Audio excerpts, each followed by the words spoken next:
नमस्कार, gold spot में आपका स्वागत है। मैं हूं मनीषा गुप्ता और सोने चांदी की कीमतों पर आज दबाव देखने को मिला है। एमसीएक्स पर सोना 50,000 के करीब है, लेकिन चांदी 60,000 के नीचे फिसल गई है। अमेरिका में राहत पैकेज पर बातचीत बंद होने से प्रेशस मेटल सहित तमाम बाजारों में कमजोरी है। हालांकि ज्वेलरी बाजार की अगर बात करें तो पिछले एक हफ्ते में डिमांड में थोड़ा सा ट्रैक्शन दिखा है। नवरात्रि के साथ इसमें और तेजी आने की उम्मीद है। ऐसे में फेस्टिवल सीजन के लिए ज्वेलर्स की क्या तैयारियां हैं, इस पर करेंगे चर्चा और साथ ही सोने चांदी पर आउटलुक भी समझेंगे। हमारे साथ जुड़े हैं शोभा श्रृंगार के स्नेहल चौकसी, एक्सिस सिक्योरिटीज के सुनील काटके और मनीलिशियस कैपिटल के जयप्रकाश गुप्ता। आप सभी का कार्यक्रम में स्वागत है। सुनील, भावों में इस हफ्ते अब आपको क्या लगता है, क्योंकि 1900 के पार हमने यहाँ पर लेवल्स जाते हुए देखे लेकिन बहुत टिक नहीं पाए। स्टिमुलस अगर नहीं आता और जिस तरह की सेफ हेवन खरीदारी हमने डॉलर में आते हुए देखी है, उसका सीधा असर आज प्राइसेस पर है।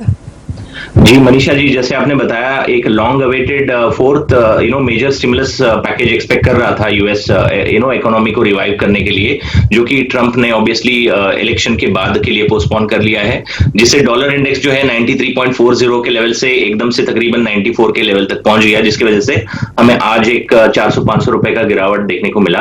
बट मुझे लगता है कि नियर टर्म में या पोजिशनली ये मूव जो है गोल्ड के लिए एक सेफ हेवन डिमांड क्रिएट करने में मदद जरूर करेगा, क्योंकि any information that is negative for the economy is going to support gold prices। तो एक नी जर्क रिएक्शन है, इसको मुझे लगता है कि एक बाइंग अपॉर्चुनिटी के तौर पे देखना चाहिए। जो मीडियम टर्म इन्वेस्टर्स हैं, मुझे लगता है कि 50,000 के रेंज में एक अच्छा एंट्री लेवल बनता है उनके लिए। फिर से 51-52 हजार रुपए का रेंज हमको देखने को मिल सकता है। और जैसे आपने बताया, अभी फेस्टिव सीजन से फिजिकल डिमांड में भी थोड़ा इंप्रूवमेंट आ रहा है, तो वो थोड़ा साइकोलॉजिकली भी जो अक्टूबर और नवंबर महीना है गोल्ड के लिए एक थोड़ा पॉजिटिव या बुलिश महीना माना जाता है। तो मुझे लगता है शॉर्ट टर्म पर्सपेक्टिव से 50,000 या 50,100 के रेंज में बाई इनिशिएट करना चाहिए और 49,900 या 950 का स्टॉप लॉस मेंटेन करके 50,700 से लेके 51,000 का रेंज देखने को मिल सकता है। खरीदारी की राय यहाँ पर सोने में आती हुई, लेकिन फिलहाल यहाँ पर करीबन 400 रुपए की गिरावट है और चांदी की अगर बात करें तो 750 रुपए की गिरावट यहाँ पर भी है। जय, आप कैसे देखते हैं और क्या आप भी एक कॉन्ट्रा कॉल लेना चाहेंगे? इन डिप्स पे खरीदारी की राय है? जी, गुड मॉर्निंग मनीषा जी। जी बिल्कुल, मुझे लगता है ये जो इस तरह के नीजर्क रिएक्शंस यूएस इलेक्शंस तक हमें और भी देखने को मिलेंगे। लेकिन आप ये चीज़ ध्यान देना बहुत ज़रूरी है कि यहाँ पे फंडामेंटल्स बहुत वीक हैं ग्लोबल इकोनॉमीज के, इंक्लूडिंग यूएस। तो हर डिप पे बाइंग अपॉर्चुनिटी ही इमर्ज हो रहा है यूएस मार्केट्स के लिए। अगर इन केस ये स्टिमुलस पैकेज पोस्टपोन होता है और से सिनेरियो ऐसा बनता है कि ट्रम्प शायद री इलेक्ट ना हो, तो अनसर्टेनिटी और बढ़ेगी, उसमें और वोलेटिलिटी देखने को मिलेगी। लेकिन in short buy on dips की रणनीति रखें। अगर प्राइसेस जैसे लास्ट वीक हम लोगों ने देखा था कि और ऑलमोस्ट 49,000 के आसपास आ गया था प्राइसेस, अगर वैसा अपॉर्चुनिटी मिलता है तो इन्वेस्टर्स को बेशक यहाँ पे गोल्ड में इन्वेस्ट करना शुरू कर देना चाहिए। From a trading perspective I think anything below 50,000 should be a good buying opportunity. 49,800 के स्टॉप लॉस से बाई करके चला जा सकता है। और जय, चांदी में भी खरीदारी की राय देंगे? नहीं, चांदी में मुझे लगता है थोड़ा सा रुकना चाहिए, क्योंकि देखिए अनसर्टेनिटी बढ़ेगा और स्टिमुलस पैकेज नहीं आएगा तो बेस मेटल्स या मेटल में यहाँ पे काफी गिरावट देखने को मिल सकती है। तो चांदी में उसका इम्पैक्ट रहेगा। हो सकता है जो अपसाइड मोमेंटम है वो चांदी में कम रहे। आई थिंक अगर एंट्री पॉइंट की बात की जाए तो 57,000 के आसपास अगर चांदी मिलता है तो यहाँ पे एक बेटर अपॉर्चुनिटी रहेगी बाई के लिए। करंट लेवल्स पे अगर कोई ट्रेड करना चाहता है तो स्ट्रिक्ट स्टॉप लॉस रखना बहुत जरूरी है। अगेन ट्रेडिंग के लेवल्स मुझे लगता है थोड़ा रुकना चाहिए। 59,200 के आसपास आता है तो इनिशिएट करे बाइंग 58,500 के स्ट्रिक्ट स्टॉप लॉस से। मुनाफा वसूली का आज यहाँ पर दिन है, लेकिन सोने में खरीदारी की राय है। चांदी में कुछ और गिरावट देखने को मिल सकती है। एसपीडीआर की जो होल्डिंग्स हैं वहां पर भी रिडेम्पशन देखने को मिला है और वो एक मेजर रीजन है जिसकी वजह से यहाँ पर गिरावट है। स्नेहल, आप कैसे देखते हैं, क्योंकि ज्वेलर्स का ये मानना है कि महीना दर महीना यहाँ पर बेहतर होता हुआ नजर आया है और अब अक्टूबर के साथ तो हम फेस्टिविटीज में भी हैं। नवरात्रि यहाँ पर बहुत जल्दी शुरू हो जाएगी, उसके बाद धनतेरस, दिवाली, जो सोना खरीदने के अच्छे समय हैं। आप किस तरह की इंक्वायरीज ऑन ग्राउंड अभी यहाँ पर देख रहे हैं? क्या मार्केटिंग्स है यहाँ पर, क्या स्कीम्स एंड ऑफर्स हैं और क्या नंबर्स एक्सपेक्टेड है यहाँ पर बिकवाली के हिसाब से? Good morning Manisha ji. ये जो सोने चांदी का व्यापार हमने उम्मीद से बेहतर देखा है इन दिनों में। 15 दिन से ये जो इंक्वायरी और कन्वर्जन बाइंग में, ये हम लोग 15 दिन से बहुत अच्छा देख रहे हैं। और ये मुझे लगता है सिर्फ शुरुआत है, क्योंकि एक 3 इसके मुख्य कारण है जो ज्वेलरी की तरफ इतना बाइंग जो देखने को मिल रहा है, उम्मीद से ज्यादा होगी, क्योंकि ये अप्रैल मई जून की सब शादियां अब नवंबर दिसंबर जनवरी में शिफ्ट हो गई है। तो ये शादियों का जो बाइंग है वो हमारे सोसाइटी में होना ही है। और इसको ज्यादा धक्का क्यों लगा है, क्योंकि और सब खर्चे लोगों के बच गए हैं बजटिंग शादियों में। तो ज्वेलरी तरफ का जो बजट है वो हर कस्टमर ने बढ़ा दिया है, जो एक्चुअली ऑन ग्राउंड हमें देखने को मिल रहा है। और ग्राहकों को ये भी एक देखने को मिला है कि एक इन्वेस्टमेंट के तौर पे भी सोना खरीदना फायदेमंद रहता है लॉन्ग टर्म के हिसाब से। हम डेली अप डाउन तो नहीं देखते हैं, पर यदि 6 महीना साल की बात करें तो गोल्ड सिल्वर दोनों में हम एज अ ज्वेलर ये देख रहे हैं कि इधर से आगे सोना इन्वेस्टमेंट किया जाए तो ये फायदेमंद ही रहेगा। तो ये सब चीजें अगर तीनों चारों कारण ऐसे बने हैं कि ज्वेलरी का डिमांड बहुत अच्छा निकला हुआ दिख रहा है। स्नेहल, एक और बात बताइए, ज्वेलरी तो आपने कहा यहाँ पर बेहतर है ही, एक और चीज जहां पर हम खरीदारी आता हुआ देखते हैं वो है कॉर्पोरेट बाइंग। इस समय के आसपास कॉइन्स की बात करें या फिर थोड़े छोटे छोटे आर्टिफैक्ट्स यहाँ पर लोग खरीदते हैं इन नंबर्स, क्या वो डिमांड भी निकलती हुई आई है? ये अब जैसे दिवाली पास में आएगी तो ये एक गिफ्टिंग का जो दौर रहता है उसमें पर मेरे हिसाब से पर्टिकुलरली गोल्ड कॉइन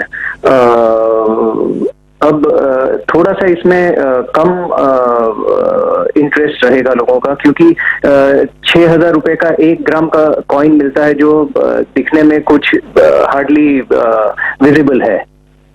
तो आर्टिफैक्ट्स और चीजों में ये कन्वर्ट हो जाएगा दिवाली गिफ्टिंग का जो सेक्शन है। पर ज्वेलरी पर से ये अभी अच्छा डिमांड दिखा रहा है। जी हाँ, एब्सोल्युटली। जहां तक ज्वेलरी है और जैसे आपने कहा कि बाकी बजट यहाँ पर कम हो जाएगा, तो जिस तरह से इन्वेस्टमेंट का भी एक दौर है, लोग यही सोचेंगे कि चलो इसी बहाने थोड़ा ज्यादा सोना ही क्यों ना ले लिया जाए। और भावों में भी हमने ऑल टाइम हाई से यहाँ पर गिरावट आते हुए देखी है, थोड़ी स्थिरता आई है, तो लोगों के हिसाब से ये प्राइस थोड़ा सा उनको सेट इन भी हुआ है। स्नेहल, बहुत शुक्रिया हमारे साथ जुड़ने के लिए। ये तो बात हुई सोने और चांदी में, जहां पर सोने में खरीदारी करके और चांदी में कुछ और गिरावट आपको यहाँ पर देखने को मिल सकती है। ये व्यू हमारे एक्सपर्ट्स का है। लेकिन गोल्ड स्पॉट से आगे बढ़ेंगे और अब बात यहां पर करेंगे मेटल्स की, जहां पर भी आज मुनाफा वसूली आते हुए नजर आई है। ऑलमोस्ट सभी मेटल्स यहां पर एलएमई पर, शंघाई पर और भारतीय बाजारों में भी यहां पर गिरावट के साथ बात करते हुए नजर आए हैं। यूएस प्रेसिडेंट ने कहा है कि स्टिमुलस इलेक्शन के बाद उसके बारे में बात की जाएगी, जिसका सीधा असर यहां पर है।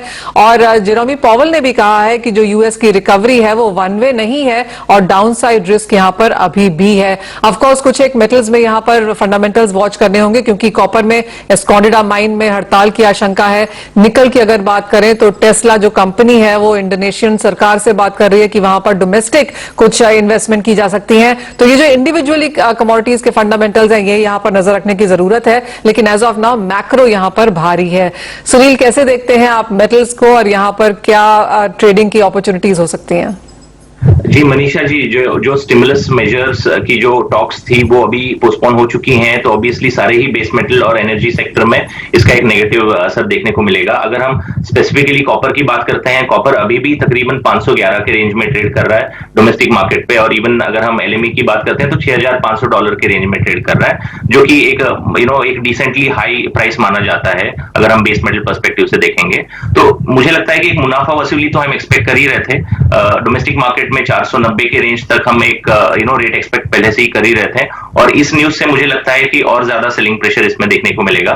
और जैसे आपने बताया, चिली माइंस में जो स्ट्राइक की बात आ रही है उसकी वजह से थोड़ा सपोर्ट कल भी हमको देखने को मिला था कॉपर की प्राइसेस में, बट मुझे लगता है कि सेलिंग प्रेशर उस पर भारी पड़ेगा और प्राइसेस में थोड़ा हमको नेगेटिव रुझान देखने को आज मिल सकता है। इवन निकल फ्रंट पे मुझे लगता है कि 1065 का जो करंट भाव चल रहा है, इसको एक सेलिंग अपॉर्चुनिटी के तौर पे देखना चाहिए। बहुत मेजर फॉल हम निकल में नहीं देख रहे हैं, जैसे आपने बताया थोड़ा डिमांड फिजिकल फ्रंट पे अच्छा आ सकता है, बट एक स्मॉल करेक्शन के लिए उसमें भी सेल करके चल सकते हैं। तो डे ट्रेडर के लिए कॉपर के लिए मैं बोलूंगा 505 का टारगेट लगा के 511 के रेंज में सेल कर सकते हैं, 514 का एक स्ट्रिक्ट स्टॉप लॉस मेंटेन करें, और निकल 165 के रेंज में सेल रेकमेंड करूंगा, 1065 में सेल रेकमेंड करूंगा, 1070 का स्टॉप लॉस मेंटेन करके 1050 तक का लेवल इंट्राडे में देखने को मिल सकता है। यानी कि यहाँ पर इन लेवल्स पे भी बिकवाली की ही राय है। जैसे हम बात कर रहे थे कि मैक्रो यहाँ पर फिलहाल भारी है। जय, आप कैसे देखते हैं कॉपर और निकल में बिकवाली? सुनील ने यहाँ पर बताई है, आपकी नजर किन मेटल्स पर है? जी, मैं सहमत हूं सुनील के व्यू से। मुझे भी लगता है यहाँ पे प्रेशर रहेगा आगे, जैसा हम लोगों ने पहले भी आपके शो पे बात किया है कि यहाँ पे लिक्विडिटी ड्रिवन रैली है, थोड़ा सा यहाँ पे सप्लाई साइड कंस्ट्रेंट्स था, लेकिन सप्लाई साइड कंस्ट्रेंट से ज्यादा हावी यहाँ पे लिक्विडिटी ड्रिवन जो रैली था वो था। तो आई थिंक यहाँ पे लिक्विडिटी थोड़ा सा एक पॉज की तरफ जा रहा है। अगर स्टिमुलस पैकेज अनाउंस नहीं हो तो थोड़ा सा यहाँ पे नीजर्क रिएक्शन जरूर देखने को मिलेगा। मुझे लगता है यहाँ पे कॉपर में ज्यादा सेलिंग एक्सपेक्ट किया जा सकता है, क्योंकि सबसे फास्ट मूविंग बेस मेटल्स में आइटम वही था। तो मैं एक्सपेक्ट करता हूं अगर स्टिमुलस पे फर्दर यहाँ पे कोई पॉजिटिव न्यूज नहीं आता है तो हो सकता है प्राइसेस 475 तक देखने को मिले। अपसाइड में यहाँ पे रुपी अगर वीक रहता है और अगर चिले में यहाँ पे माइंस में स्ट्राइक फिर से बढ़ते हैं तो हो सकता है यहाँ पे 517 518 तक का लेवल देखने को मिले। लेकिन आई थिंक 515 के आसपास मेरे ख्याल से बेचना काफी सेफ स्ट्रेटेजी रहेगा, 523 के स्टॉप लॉस से, for a target of 490 then 475।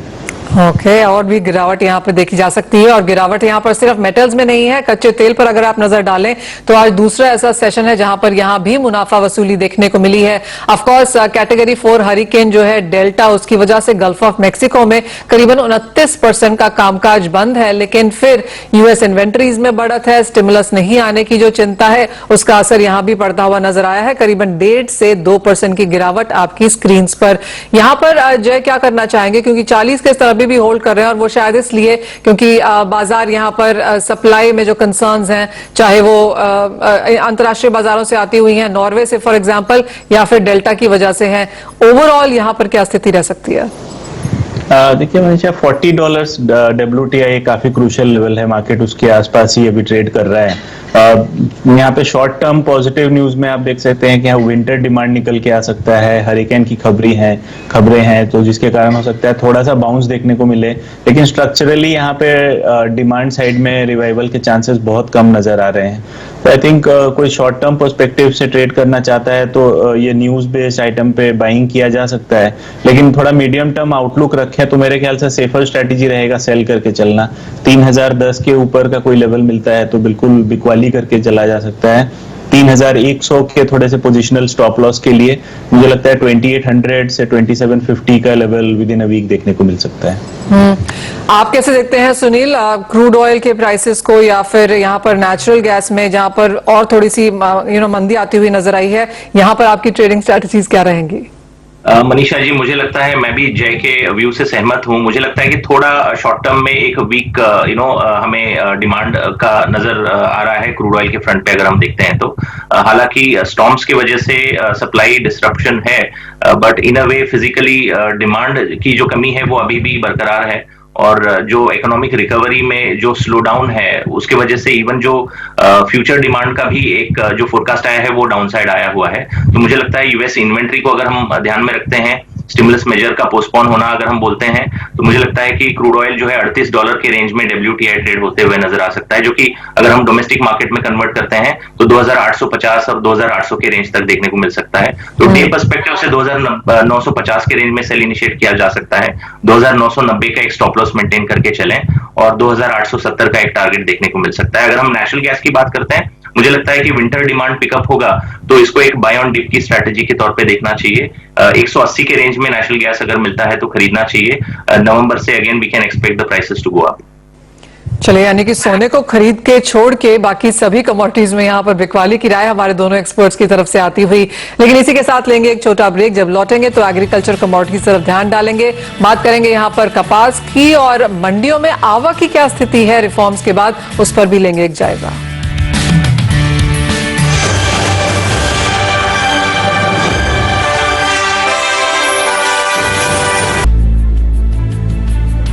Cotton की कीमतों से शुरुआत करेंगे, जहां पर पिछले कुछ हफ्तों से लगातार मजबूती देखने को मिली है। एमसीएक्स पर भाव यहां पर 18,300 के ऊपर हैं। जनवरी के बाद सबसे ऊंचा स्तर यह है। हालांकि नई फसल की आवक में भी लगातार बढ़ोतरी हो रही है। देश में कॉटन की दैनिक आवक 40,000 बेल्स के स्तर पर करीब पहुंच गई है। वहीं सीसीआई के पास भी पिछली फसल का खासा स्टॉक है। ऐसे में कॉटन की मार्केट से क्या तस्वीर उभर के आ रही है, इस पर बात करने के लिए हमारे साथ डीडी कॉटन के अरुण सेक्सारिया जुड़े हैं। अरुण जी नमस्कार। जिस तरह के फंडामेंटल्स भारतीय बाजारों में है, कोई बहुत ज्यादा बुलिश नहीं है। अंतर्राष्ट्रीय बाजारों में भी हमने यहां पर खासी गिरावट आते हुए देखी है। यहां से अब बाजार क्या क्यूज लेता हुआ नजर आएगा, कैसी मांग है और भाव कहां रह सकते हैं? देखिए, जहाँ तक भाव का सवाल है, यहाँ पे भी फिजिकल मार्केट के अंदर भाव चल रहे हैं 37,000 से 37,500 जी। ज्यादा से ज्यादा तेजी का वातावरण 1,000 रुपया खंडी का और हो सकता है। इससे ज्यादा मेरे को बाजार बढ़ते हुए दिखते नहीं है। न्यू क्रॉप अराइवल की मोमेंटम पिकअप हो रहा है गुजरात के अंदर, एमपी में, महाराष्ट्र के अंदर। और अगले 15 दिन में अराइवल जो आज के तारीख में 20-25 हजार गांठ की है, ये 50-60 हजार गांठ की होने की संभावना पूरी है। बाजार के अंदर ज्यादा तेजी इसके लिए नहीं दिख रही है क्योंकि सीसीआई के पास अनसोल्ड माल कम से कम 60 लाख गांठ का है जी। और महाराष्ट्र फेडरेशन के पास 10 लाख गांठ का है। तो 70 लाख बेल्स का जो अनसोल्ड है, ये बहुत बड़ा एक फैक्टर है, which is equivalent to nearly about 3.5 months consumption. लेकिन टेक्सटाइल की तरफ से मांग कैसी आ रही है? मतलब बाजार में क्या मांग उठती हुई देखी है आपने? बाजार के अंदर जो माल प्रोडक्शन अच्छा चल रहा है, टेक्सटाइल मिलों की कंजम्पशन भी अच्छी चल रही है। हैंड टू माउथ सब ले रहे, ज्यादा आगे परचेज नहीं कर रहे। अच्छी मिलें हैं जिनके पास दिसंबर तक का माल है। बाकी की मिलें हैं जो अभी वेट कर रही है वो माल परचेज करने के लिए, जितना माल चाहिए उतना ही ले रही है।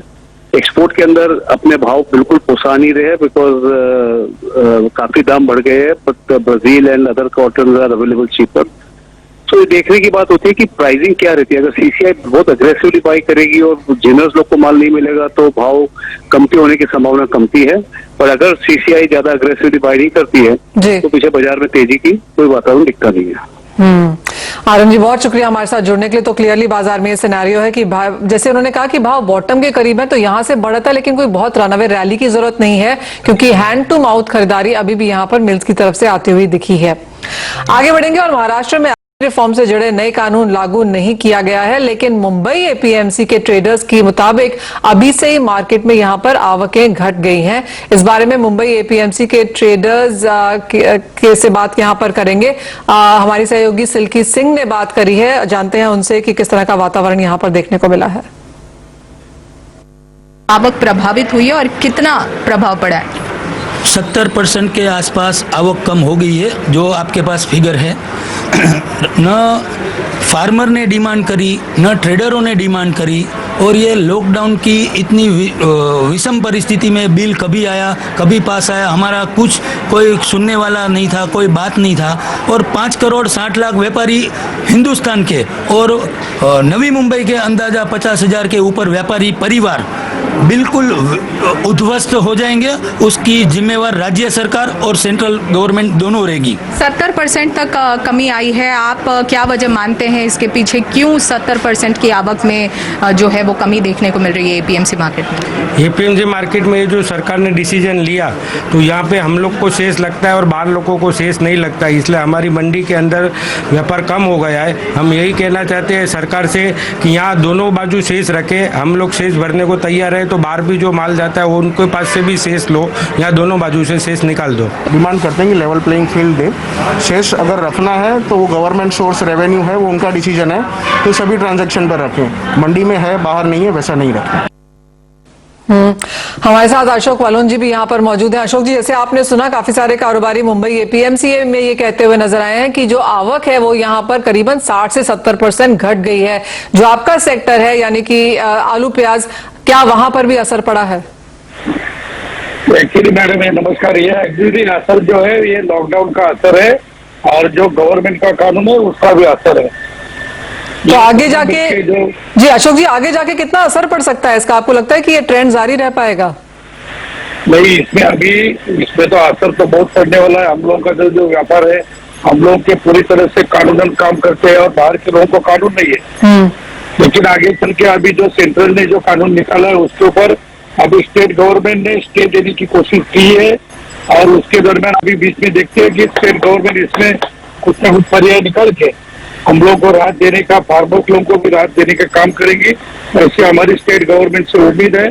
और उस टाइप के हालचाल सब हमारे सीएम साहब है, उद्धव ठाकरे जी है, डिप्टी सीएम है अजीत दादा पवार, ये लोग बड़े पवार साहब है, ये लोग पूरे इसमें इंसेंटिव लेके इसमें से क्या मार्ग निकालने का इसकी कोशिश कर रहे हैं मैडम। अशोक जी, आपके साथ ऑफकोर्स हम संपर्क यहाँ पर बनाए रखेंगे। तो क्लियरली कारोबारियों की तरफ से भी, और जैसे अशोक जी ने भी कहा कि मालों की आवक यहाँ पर कम हुई है रिफॉर्म की वजह से, लॉकडाउन की वजह से, लेकिन राज्य सरकार इस पर एक स्टे लेने की कोशिश कर रही है। उस खबर पर हमारी नजर लगातार बनी रहेगी। लेकिन फिलहाल हमें दीजिए इजाजत, आप देखते रहिए CNBC आवाज।